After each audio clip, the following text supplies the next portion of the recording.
बिस्मिल्लाहिर्रहमानिर्रहीम। अस्सलाम वालेकुम व्यूअर्स, मैं वेलकम करती हूँ आपका अपने यूट्यूब चैनल ड्रेसिंग मेनिया पर। एक सिस्टर ने मुझसे रिक्वेस्ट की थी कि उनकी बच्ची के यूनिफॉर्म के ऊपर जो नेकलाइन बनता है उसको बनाना बता दें। तो मेरे पास यूनिफॉर्म का फैब्रिक तो था नहीं, तो मैंने सोचा कि आपको 3-4 ऑप्शंस को एक साथ मिला के सब कुछ सिखा देती हूँ। यहाँ पे चिकनकारी का फैब्रिक है। अब आपको ये भी अंदाज़ा हो जाएगा कि चिकनकारी को बगैर अस्तर के हम किस तरीके से स्टिच करते हैं, यानी इसका नेकलाइन कैसे बनाते हैं। दूसरी चीज़ आपको ये समझ में आ जाएगी कि आप मुख्तलिफ़ मेजरमेंट्स के हवाले से किस तरीके से यूनिफॉर्म का नेकलाइन बना सकते हैं, चाहे वो बच्ची हो या कोई बड़े हों। और तीसरा ये कि आपको एक कोट कॉलर की भी समझ में आ जाएगी कि बग़ैर ओपन शर्ट स्टिच किए हुए कोट कॉलर कैसे बनता है। अब ये फैब्रिक है मेरे पास जो कि चिकनकारी का है। इसका मैंने शर्ट को कट करके रखा हुआ है और फ्रंट हिस्सा अपने सामने बिछा के रखा हुआ है। पहले तो मैं आपको सारी मेजरमेंट समझा दूँ कि नेक की विड्थ और डेप्थ कितनी होनी चाहिए। अगर तो छोटी बच्चियां हैं जैसे 5 साल तक की, तो 2.5 इंच चौड़ाई और 2.5 इंच गहराई या 2.25 इंच भी चल सकती है, क्योंकि ये जो नेकलाइन होते हैं ना ज़्यादा चौड़े नहीं होते। डीप तो हम कर लेते हैं, चौड़ाई में ज़्यादा नहीं होते। लेकिन अगर कोई हैवी साइज़ है तो उसका आप लोग डेप्थ 3 इंच कर सकते हैं और इसकी जो चौड़ाई होती है 3.5 कर सकते हैं। ये डिपेंड करता है कि हम इसे कितना नेक से क्लोज़ या नेक से दूर पहनना चाहते हैं। बाज़ लोग इस तरीके से भी नेक लाइन वेयर करते हैं ये वाला कि वो बिल्कुल नेक के साथ जुड़ा हुआ पसंद नहीं करते। तो एज के हिसाब से जैसे 10 साल 11 साल तक की बच्ची है तो 2.25 इंच आप इसकी चौड़ाई और गहराई रख सकते हैं। लेकिन स्टैंडर्ड जो साइज़ है, यानी जो एडल्ट्स के लिए या मीडियम साइज़ स्मॉल साइज़ के लिए 3x3 इंच का अलाउ होता है। तो ये आप पे डिपेंड करता है। मैंने सारी हकीकत आपको बता दी है कि किस हिसाब से आप इसकी चौड़ाई और गहराई कर सकते हैं। तो यहाँ पे शर्ट का फ्रंट पीस मैंने बिछा के रखा हुआ है। अब गले की चौड़ाई यहाँ पे मैं मार्क कर रही हूँ 3 इंच और गहराई भी मैं 3 ही इंच मार्क करूँगी। अब जो ये 3x3 इंच का निशान है, चूँकि मेरे पास सीक्वेंस मौजूद थी चिकनकारी की, तो मैंने बॉक्स ड्रॉ कर दिया विदाउट स्केल। और यहाँ पे हमने डीप राउंड नहीं मेजर करना या निशान लगाना। हम लोगों ने थोड़ा सा जैसे वी शेप राउंड होता है ना, वैसे हम लोगों ने निशान लगाना है। पूरे 3 इंच चौड़ाई के ऊपर मैंने कट नहीं किया। 0.4 इंच जो होता है ना, उसकी चौड़ाई गहराई मैंने वैसे ही रहने दी, क्योंकि गहराई तो बाद में भी इसकी बढ़ने वाली है। ये जो पीस इसमें से निकला है, इससे आपको इसकी शेप भी वाज़ेह होगी। इसे संभाल कर रखना है, बाद में हमें इसे इस्तेमाल में लेके आना है। अच्छा जी, यहाँ पे अब जो पट्टी बनती है फ्रंट की, वो बनती होती है छोटे बच्चों की। आप 10 इंच भी कर सकते हैं, 7 इंच भी कर सकते हैं। तो अगर तो पुराना यूनिफॉर्म है उससे भी मेजर कर सकते हैं, लेकिन यहाँ से जब गले की हम लोग गहराई कर लेते हैं तो 7 इंच 6 इंच स्टैंडर्ड होती है। लेकिन चूँकि मैंने ये अपने उस ड्रेस पे बनाना है जो कि मुझे नॉर्मली वैसे ही वेयर करना है, तो इसकी जो पट्टी है वो मैं अपने हिसाब से थोड़ी सी डीप कर लूँगी। 16 भी कर सकती हूँ, 15 भी कर सकती हूँ, जो भी निशान है। यहाँ पे 2 चीज़ों को मुझे लेके चलना है। एक तो मुझे आपको नेकलाइन बताना है, दूसरा इस तरीके का कोई भी नेट का फैब्रिक होता है जिसे बगैर अस्तर के हमें स्टिच करना होता है या चिकनकारी का, वो भी समझाना है। तो यहाँ पे अब जो मैंने शर्ट का सेंटर रखा था वो इस हिसाब से रखा था कि इसमें ये वाला पीस आ जाए मेरे पास, यानी कि ये जो 2 चिकनकारी के आपको कट नज़र आ रहे हैं उसका सेंटर वाला फैब्रिक, और जो मैंने इसकी डेप्थ रखी थी उससे तकरीबन 0.25 इंच ऊपर ही मैंने ये सेंटर स्लिट इस तरीके से छोड़ दी थी। अब आपको समझ में आई है कि मैंने बॉक्सेस को कट क्यों नहीं किया, क्योंकि फिर वो फैल जाता है कपड़ा चिकनकारी का। बेशक इस पर एम्ब्रॉयडरी हुई है, बेशक ये सूती कपड़ा है। अब जो मैंने इसके अंदर पट्टी बनानी है वो मैंने 1 इंच चौड़ी बनानी है, तो बच्चियों की आप 0.25 इंच चौड़ी बनाइएगा। अब इसको देखिए मैं तिरछा किस तरीके से कट कर रही हूँ। मैंने इसीलिए थोड़ा सा क्लोज़ करके आपको दिखा दिया है, क्योंकि ये जो रेफरेंस मैंने रखा हुआ है ये 1 इंच चौड़ा ही है। यानी ये चिकनकारी का जो एक बॉक्स वाली पूरी लाइन है वो इसके अंदर स्टिच हो जाएगी ऐसे। अब इसका जो ये ट्राइंगल है हमारे पास, उसको हमें बैक की तरफ अभी से ही फोल्ड कर देना। अब आपको समझ में आ गई है ये 1 इंच। अच्छा, इसके ऊपर कोई ज़ीरो की बुकरम नहीं लगेगी, लेकिन हमें सिलाई इस तरीके से करनी है कि कोई भी रॉ एज हमें नज़र ना आए। तो अब ये शर्ट का उल्टा हिस्सा ऊपर की तरफ है और ये जो ट्राइंगल सा है, चूँकि चिकनकारी का है तो इरेगुलर सी शेप है, इसको हमने बैक की तरफ जस्ट प्रेस करना है। इसके ऊपर ग्लू नहीं करना, क्योंकि इसके साथ हमें पट्टियों को स्टिच करना होता है। उम्मीद है आपको यहाँ तक हर चीज़ क्लियर हो गई होगी और यही चीज़ हम लोगों ने यूनिफॉर्म के फैब्रिक पे भी करनी होती है। ये देखिए नीचे से प्रॉपर हो गया है, स्ट्रेट हो गया है। अब हम लोगों ने इसके ऊपर पट्टियों को स्टिच करना है। ये मैंने शर्ट का सीधा हिस्सा ऊपर की तरफ बिछा दिया है और जो शलवार का फैब्रिक था इसके साथ उसकी मैंने 3 इंच चौड़ी पट्टियाँ ली है। लंबाई जो होती है इसकी वो मैंने स्लिट कट की है, इससे 3-4 इंच ज़्यादा रखी हुई है इस तरीके से, ताकि ऊपर राउंड में हम बाद में से कट कर लें और नीचे जब एडजस्ट हो जाएगा तो एक्स्ट्रा हम कट कर देंगे। अब इसके सीधे हिस्से, शर्ट के सीधे हिस्से से इस तरह मिला के रखने हैं कि किनारे से किनारा मिले। पिन्स में लगा के इसलिए आपको दिखा रही हूँ ताकि आपको अंदाज़ा हो जाए, क्योंकि बाज़ुकात में बहुत जल्दी में स्पीड में वीडियो बना देती हूँ तो बहनें कहती हैं आप उलटती पुलटती बहुत ज़्यादा है कपड़ों को, तो मैंने आपके सामने कर दिया। अभी तो पिन्स में यहाँ दिखा रही हूँ, लेकिन जब मैं इसको स्टिच करने लगूँगी तो पिन्स सिलाई तो यहाँ से नहीं लगेगी, सिलाई तो उल्टी साइड से लगेगी। रेफरेंस वहाँ पे मौजूद है हमारा, तो मैं पिन्स इस तरफ ट्रांसफ़र कर लूँगी ताकि आपको समझने में आसानी हो जाए। और इसकी सिलाई जो मैंने लगानी है, जहाँ पे तिरछान कट की हुई है यानी 45 डिग्री के एंगल पे कटिंग की हुई थी, उसके साथ साथ अभी मैं सिलाई लगा के दिखा देती हूँ, आपको समझ में आ जाएगी। यहाँ पे अब नीडल पहले हाथ की मदद से हम लोगों को चरखा चला के अंदर की तरफ इंसर्ट करनी होती है। पक्का ज़रूर करना है ताकि जब हम इसे पलट के आयरन करें तो यहाँ से खिंचाव के बाद ये उधड़े नहीं। अच्छा, यहाँ पे तो मेरे पास गाइडलाइन मौजूद है चिकनकारी के एक पैटर्न की वजह से, अदरवाइज़ आप लोगों ने अगर 1.25 इंच की पट्टी बनानी तो उसका हाफ़ यहाँ पे स्टिच होगा अंदर की साइड पे, अगर 1 इंच की बनानी तो 1/2 इंच ही होगा। यहाँ जहाँ तक हम लोगों ने ये कट किया था तिरछान, इसके यहाँ तक ले जाके पक्का कर देना है। यहाँ पे फिर वाज़ेह कर दूँ कि अगर चिकनकारी का स्टफ़ है तो उसे खींचना नहीं, क्योंकि इसके ऊपर इतनी ज़्यादा एम्ब्रॉयडरी है ना, तो उसमें कहीं ना कहीं लचक मौजूद होगी। एक तरफ सिलाई ऊपर से नीचे जाएगी तो दूसरी तरफ नीचे से ऊपर की तरफ स्टिच करके लेके आएंगे। पिन्स यहाँ से निकाल देना ही बेहतर है, क्योंकि जब इस तरीके से मुड़ता है तो वो फिर या तो हाथों में लगता है या कपड़ा कहीं से एक जगह इकट्ठा हो जाता है। तो बस मैंने पिन्स आपको दिखाने के लिए लगाई थी। अच्छा, इसको ऊपर तक ले जाके जहाँ पे हमें वाइंड अप करना है वहाँ पे पक्का ज़रूर करना है। अभी मैं आपको इसे प्रेस करने का तरीका भी समझा देती हूँ ताकि पट्टी बनाना आसान हो।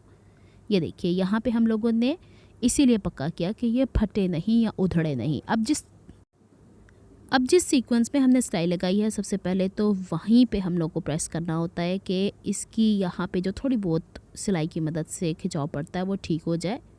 शर्ट का सीधा हिस्सा ऊपर की तरफ है क्योंकि बुकरम आपको नज़र आ रहे हैं। अब सिलाई का सारा मार्जिन हमने सेंटर की तरफ रखते हुए पट्टी को इस तरह पलटना है कि जो हमने सिलाई लगाई है उसके बराबर बराबर ये फ़ोल्ड हो जाए। ध्यान में बात ये रखनी है कि जो कपड़ा नीचे फ़ोल्ड होना है उसको भी उतना ही फ़ोल्ड करना है, तभी ये पट्टी प्रॉपरली बैठेगी। यहाँ तक बन गई। मैं साइड वाला पीस साइड पे भी कर सकती हूँ, लेकिन उसे खिंचाव की वजह से पट्टी में थोड़ा बहुत फ़र्क आ सकता है। अब जो हम लोगों ने फ़ोल्ड किया हुआ है, यानी वो जो पहले हमने सिलाई लगाई थी, वहाँ से अंदर की तरफ इस पट्टी का 1-1 इंच का मार्क लगाएंगे।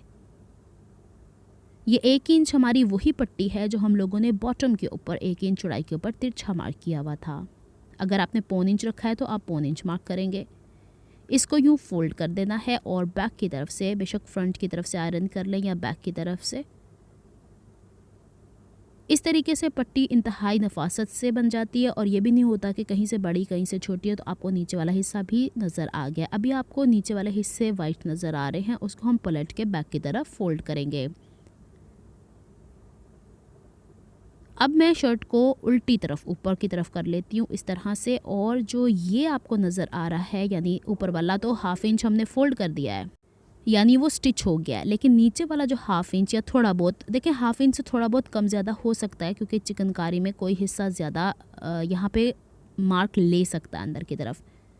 तो इसीलिए इस पर निशान लगाने के बजाय इसे जो सिलाई पहले आई हुई है उसके बराबर बराबर फोल्ड कर लेने में ही अक्लमंदी है, क्योंकि हम लोगों को ऊपर का हिस्सा दिखाना होता है। बस ध्यान ये रखना है कि जो हमने क्रीज़ बिठाई हुई है 1 इंच की, वो डिस्टर्ब नहीं होनी चाहिए। इसको देखिए आराम से प्रेस कर लेना है। और फिर नीचे वाला हिस्सा मैंने फिर आपसे ये वाला हिस्सा वाज़े कर दूं कि इसका भी वो ये एक्स्ट्रा मार्क बैक की तरफ फोल्ड होगा, तभी ये जो हमने कट लगाया हुआ था वहाँ से ये बैलेंस होकर नीचे की तरफ आएगा और ये जो नीचे चौकोर सा हिस्सा होता है वो परफेक्टली बैठेगा।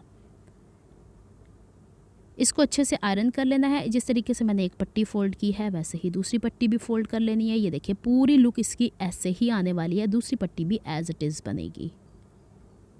उम्मीद है यहाँ पे सब क्लियर है। इसे अभी हमने तुरपाई नहीं करनी, ना सिलाई लगानी है। अच्छा, मैंने सिलाई गुम क्यों लगाई? क्योंकि यूनिफॉर्म के ऊपर पट्टियाँ अमूमन ऊपर की तरफ से सिलाई नहीं होती है। दोनों पट्टियाँ मैंने फ़ोल्ड कर ली हैं, अभी तुरपाई नहीं की। शर्ट का उल्टा हिस्सा ऊपर की तरफ करना है। अब मैंने सीधा हिस्सा ऊपर किया और हमेशा गर्ल्स की जो राइट पट्टी होती है वो ऊपर आती है, तो यहाँ से इस तरीके से बैलेंस कर देना है।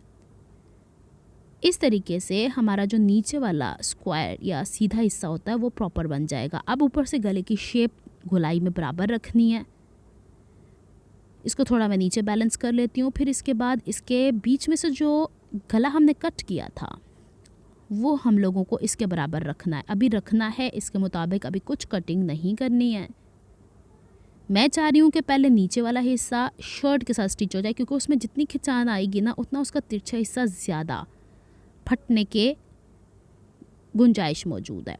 तो पिन्स यहाँ पे मैंने लगा दी हैं ताकि ये सेफ़ हो जाए। यहाँ से अभी मैंने सेंटर पीस हटा दिया और ये तिकोना पीस बैक की तरफ ले जाना है और इसको इन दो पट्टियों के साथ वही वाला हिस्सा जो हम लोगों ने मार्जिन रखा हुआ था। अच्छा देखिए, एक एक चीज़ में मैंने सिर्फ वही हिस्सा रखा है जिस पे सिलाई आ सकती है।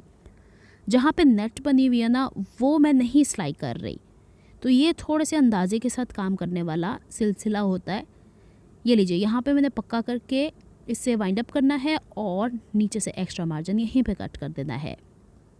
हो गया यहाँ पे तैयार। एक वाहिद ये एक चीज़ है जो आपको नज़र आएगी, अदरवाइज़ हर सिलाई इसकी गुम में जाएगी।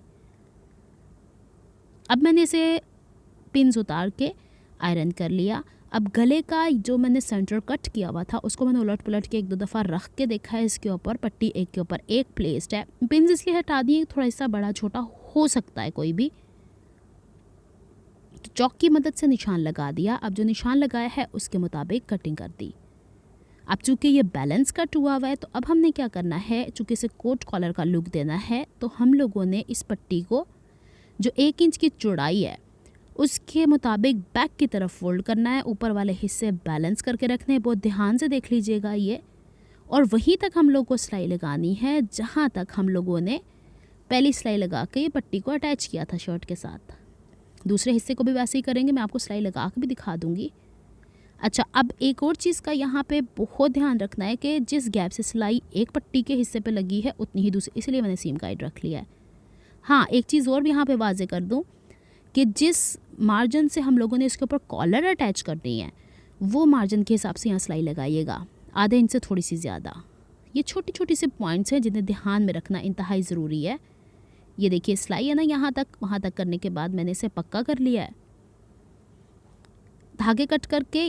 अब मैंने इसे चूँकि पलटना है, इस तरह पलटना आसान नहीं होगा तो दूसरी तरफ भी ज़रा हम सिलाई लगा लेते हैं, फिर मैं पलटना भी बता देती हूँ। और एक छोटा सा कट लगेगा जिसकी मदद से ईजिली फोल्ड होगा। ये देखिए, इसे इस तरीके से हम लोगों ने जो क्रीज 1 इंच की बिठाई है उसके ऊपर ही हम लोगों ने इसे स्टिच करना है, लेकिन जहाँ तक पट्टी पहली सिलाई से अटैच हुई थी वहीं तक लेके जाना, उससे आगे मत ले जाएगा। लीजिए, यहाँ पे भी मैंने धागे कट कर दिए हैं। यहाँ से ये एक्स्ट्रा मार्जिन कट करेंगे तभी इसकी नोक से इसे निकलेगी, और नोक जिस तरीके से मैंने निकाली वैसे मत कीजिएगा। अभी मैं आपको दिखाती हूँ। यहाँ पे अब ये पट्टी का जहाँ पे हम लोगों ने लगाया था या एंड हम लोगों ने किया था वहाँ से उतना ही हमें कट लगाना है जितना हमने सिलाई मार्जिन रखा हुआ है। अच्छा, मैंने कैंची के एक हिस्से से इसे सीधा करने की कोशिश की और कैंची बाहर की तरफ आ गई है, तो ऐसे काम नहीं करने। चलें, इसको मैं प्रॉपरली बैलेंस करती हूँ, दोनों हिस्से बाहर की तरफ निकालती हूँ, फिर मैं कॉलर मेजर करूँगी। ये देख लीजिए, इस तरीके से आया। अब हम लोगों ने इस पट्टी के बैक साइड को तुरपाई कर देनी है ताकि ये ख़त्म हो जाए, और जो सिलाई है ना उसको फ्रंट की तरफ तुरपाई नहीं नज़र आनी चाहिए। फिर शोल्डर अटैच कर लूँगी, बैक का हिस्सा ज्वाइन कर दूँगी। ये लुक आई है, मैंने इसलिए प्लेस कर दिया था कि चिकनकारी का फैब्रिक थोड़ा स्ट्रेची है। तो अब हमने क्या करना है कि शोल्डर के मार्जिन के ऊपर जो हम लोगों ने सिलाई लगाई हुई थी ना ये वाली, वही 1/2 इंच मैंने बैक की तरफ फोल्ड कर दिया हुआ है। उसी को हम लोगों ने यहाँ से लेके वहाँ तक सीधा कट करना है। मैं ज़्यादा डीप नहीं कट करती। एक चीज़ यहाँ पे मैं और आपको वाज़ेह कर दूँ, जब हम ये कटिंग करते हैं तो बैक की गले की चौड़ाई तो मैंने 3 इंच रखी थी, थोड़ी सी बढ़ जाती है तो वो 7 इंच हो जाएगी। अच्छा जी, अब इसको यूँ सेंटर कर लेना है और शोल्डर से शोल्डर मैच कर लेना है ऐसे, और सेंटर मार्क बैक के ऊपर कर लेना है। और अब हम इसका ज़रा मार्क कर लेते हैं और मेजर कर लेते हैं हमें कितना चाहिए। तो 8.5 इंच आ रहा है। 1-2 दफ़ा मैंने सिंगल भी से मेजर करके देखा है, तो टोटल ये 17 इंच।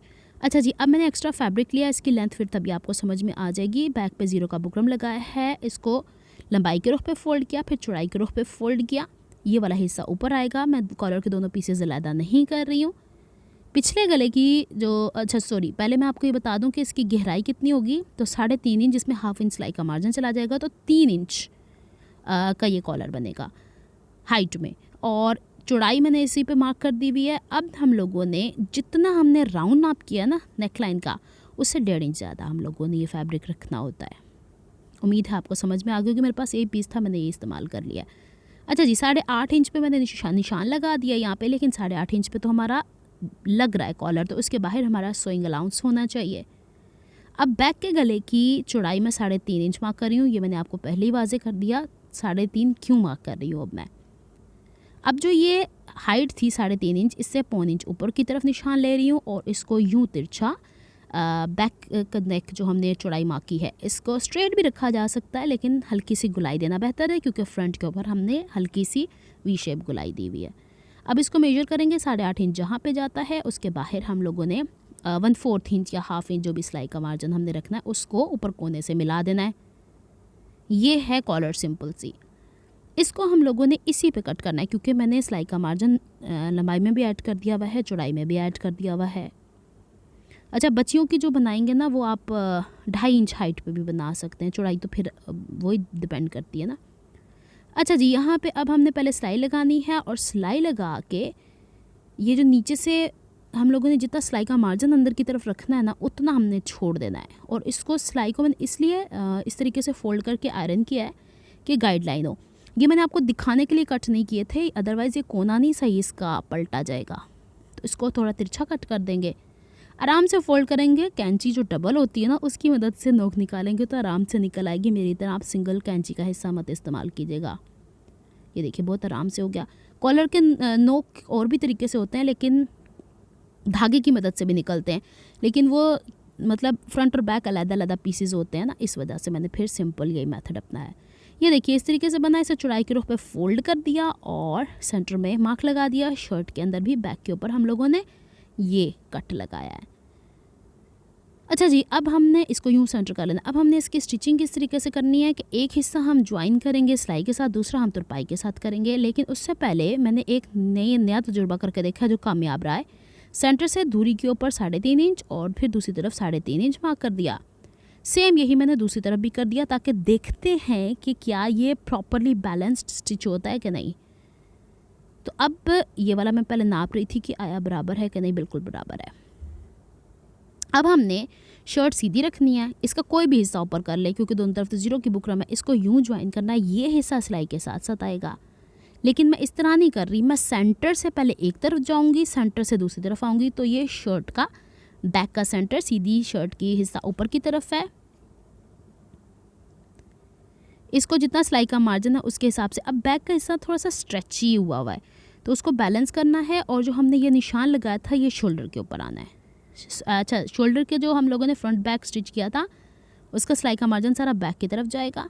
और इसको यूँ हम लेकर आएंगे फ्रंट नेकलाइन की तरफ, और वहाँ तक जहाँ तक हम लोगों ने ये कट लगाया था। उम्मीद है आपको ये क्लियर हो गया होगा। अब ये कहाँ कहाँ बैलेंस करना है, बहुत ध्यान से देखने वाली बात है। कोई भी एक हिस्सा बड़ा, कोई भी एक हिस्सा छोटा नहीं होना चाहिए। अब जब हम दूसरा सेंटर से दूसरी तरफ जाएंगे, तब भी मैंने कॉलर का ही पीस ऊपर रखा हुआ है, क्योंकि मैं अगर चिकनकारी वाले पीस को लेती हूँ ना, तो उसमें स्ट्रेच आ रहा है। तो इसमें थोड़ा बहुत ये जो है ना एक्स्ट्रा, इसको मैं बैलेंस कर रही हूँ इसी के अंदर। ये देखिए, ये जो मैंने निशान लगाया था 3.5 इंच की दूरी के ऊपर, ये वही है, क्योंकि इसमें से कुछ हिस्से जो है ना वो कट चुके हैं जाली के। अगर आप सिंपल कुर्ते पे बनाएंगे ये, तो इतनी दिक्कत नहीं होगी। चलें जी, अब इसको स्टिच कर रहे हैं। अब इसको खींचना नहीं, क्योंकि इसके भी आप नोट कीजिएगा कि कुछ चिकनकारी के नेट कटी हुई है। अब बैलेंस कहाँ तक कर रही हूँ, फिंगर से आपको दिखा रही हूँ मैं। जो कट है वो हाइट के बराबर आना है और जो सीधी लाइन आ रही है वो हमारी पट्टी के साइड पे जो सिलाई है उसके बराबर आनी चाहिए। यहाँ पे देख लें ये इस तरीके की लुक आई है और इसको अब हमने यूं करके जो ऊपर जो क्रीज़ बनी हुई है हमारे उसके बैलेंस करते हुए भले इसे बिछा के तुरपाई कर लें, भले हाथ में रख के तुरपाई कर लें। अभी मैं आपको दिखाती हूँ, ज़रा देखिएगा, ये मेरा तजुर्बा कामयाब रहा है। ये देखिए फ्रंट के ऊपर जो आ रहे हैं ना ये एक जितने आ रहे हैं। अच्छा जी, अब हमने निडल में सिंगल थ्रेड लेना है। इस तरह की कॉलर जिसमें हमें कोट कॉलर बनाना होता है, आप चाहें तो ऊपर से सिलाई भी लगा सकते थे, लेकिन अंदर की तरफ नॉट रखनी है और फिर बाहर की तरफ धागा लेके आना है और फिर इसको यूँ फोल्ड करते जाना है और जो सिलाई है हमारे पास पहले कॉलर को अटैच करते हुए उसके ऊपर तुरपाई करते चले जाना है। छोटे छोटे टांके, अगर आप समझते हैं कि बच्चे तुरपाई को हैंडल नहीं कर पाते तो आप इसके ऊपर सिलाई कर दीजिएगा। ये लीजिए हो गई है नेक तैयार। अब इसे फोल्ड करने का तरीका भी बता देती हूँ। पहले प्रेस कर लिया मैंने हल्का सा इसे। अब इसकी साइड की फिटिंग बैलेंस कर लेनी है और जो बैक का कॉलर होता है ना उसको सेंटर से हाफ किया जाता है। ये देख लें इस तरीके से। और इसको चाहे तो जब तक हम लोग स्टूडेंट के तौर पर रहे हैं तो हम कोट कॉलर नहीं पहनते थे, हम इस पट्टी को पूरा ऊपर तक बंद पहनते थे। और अगर आपने कोट कॉलर पहनना है तो उसको आपने थोड़ा सा नीचे 1-1.5 इंच के करीब इस तरह मोड़ देना है, बस यही चीज़ होती है।